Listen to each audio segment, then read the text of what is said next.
मुहर्रम भी एक ऐसा माह होता था कि जिसके अंदर कोई लड़ाई हो, कोई जंग हो, तो उस चीज को अवॉइड किया जाता था। मुहर्रम एक ऐसा माह है कि जिससे इस्लामी साल का आगाज भी होता है और इस्लामी तालीमात का भी आगाज होता है कि हुसैन और अहले बैत की जो कुर्बानी जो उन्होंने करबला में दी है, वो एक ऐसी कुर्बानी है कि जिसका हकदार सिर्फ शिया सुन्नी कोई नहीं बल्कि सब है। जब आप करबला जाते हैं तो वहां पे मुख्तलिफ मज़ाहिब से जिन लोगों का ताल्लुक है, हिंदू है, ईसाई हैं, सबको आंखों पे पलकों पे बिठाया जाता है। गुज़श्ता साल 40 में वहां पे कॉन्फ्रेंस थी जिसमें हिंदुस्तान से जो गांधी थे उनका पोता गया, साउथ अफ्रीका से जो नेल्सन मंडेला है उनका पोता, उसने शिरकत की। और नेल्सन मंडेला के पोते से ये पूछा गया कि करबला आने के बाद आपका जो नजरिया है वो क्या है। तो उसका जवाब ये था कि मेरे दादा नेल्सन मंडेला, चूंकि उन्होंने हमारे मुल्क के अंदर एक ऐसा इनकलाब लेकर आए कि जिसमें जो वो तबका जो बहुत मस्कीन था, गरीब था, जिनकी हक तलफी होती थी,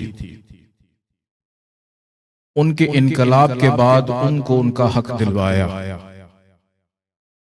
लेकिन करबला आने के बाद मैं इस नतीजे पर पहुंचा हूं कि जो फलसफा, जो नजरिया मौला हुसैन का है, वो उससे कहीं बढ़ के है,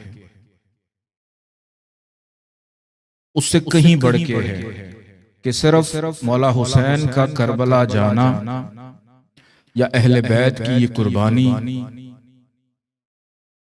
सिर्फ ये नहीं कि हम इसको समझें कि यह हक व बातिल की जंग थी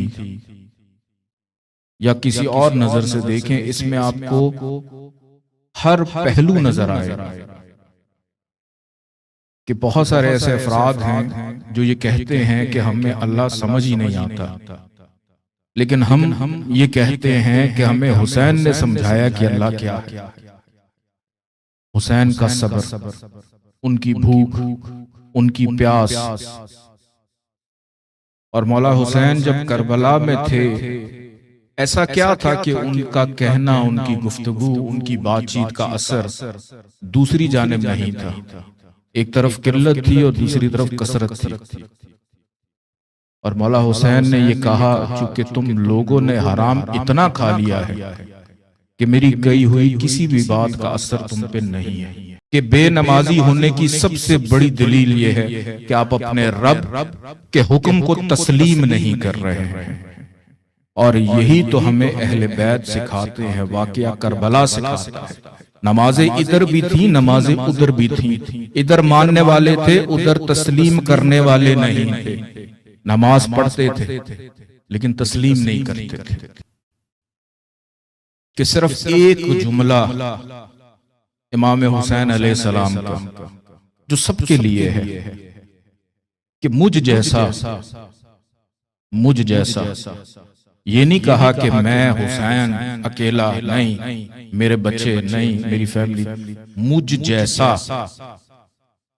कि वो शख्स जो इमाम हुसैन या उनके नाना के दीन पे चलता है, उनको मानता है, उनको तस्लीम करता है, वो किसी भी सूरत ये गवारा नहीं करेगा कि वो तुझ जैसे। सिर्फ एक यजीद का जिक्र नहीं है, यजीद जैसों का जिक्र है कि मुझ जैसा, तुझ जैसे पूरी उम्मत आ जाती है उसके अंदर कि उसकी बैत नहीं करेगा। और मुहर्रम हमें सिर्फ ये गम के दिन तो हैं, और मेरी दुआ भी है कि परवरदिगार हमें हुसैन के अलावा कभी वो गम ना दे। लेकिन इस 10 दिनों का जो फलसफा है, जो हमें हर जाविये से बहुत कुछ सिखाती है। और रोजे आशूर एक ऐसा दिन है, ये जब से दुनिया बनी इस दिन की बड़ी अहमियत रही है, तारीख में है। इस दिन बहुत सारे वाकयात हुए हैं।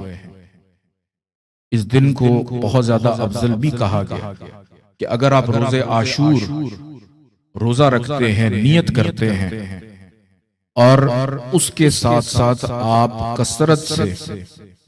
कसरत से रोजे आशूर, अगर आप सूरह कौसर और सूरह यासीन को पढ़ना शुरू कर दें, तो अगले साल तक आप जिस भी नियत या जिस भी आपकी कोई मन्नत है, कोई मुराद है, कोई परेशानी है, कोई बीमारी है, तो एक साल